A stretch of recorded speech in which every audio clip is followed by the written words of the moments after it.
សូមក្រាបបង្គំប្រណម្យវន្តាឈ្មោះព្រះភគវាពុទ្ធាបានត្រាស់ធម្មនិយាមទំនាមល្អល្អង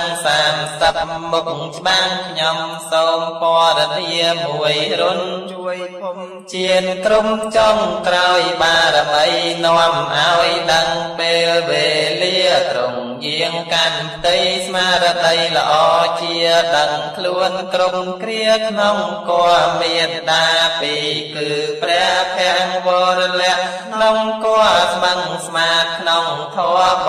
វ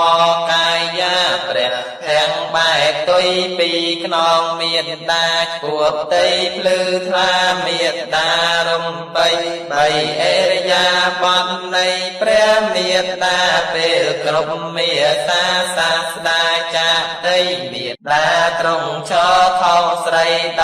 តីប្រសោតប៉ុនថ្លៃហរតីជ្រះថ្លាពួនសួនឧសៀនទីឋានប្រសោតក្នុងព្រៃរ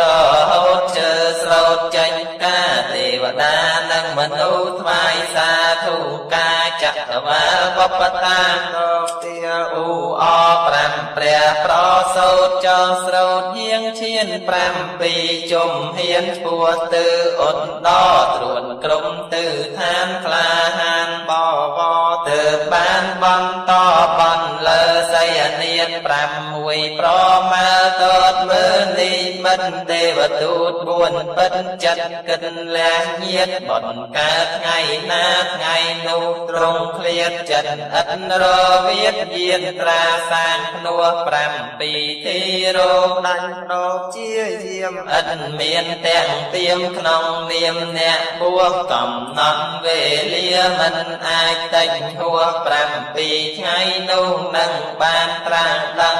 8មហេសីគង់សោយបាយយ៉ាងក្នុងថ្ងៃបានត្រាំត្រង់ច្បាស់ទីពឹងបាយយ៉ាងថាមាថ្វាយព្រះថ្ងៃនឹងហៅបាយ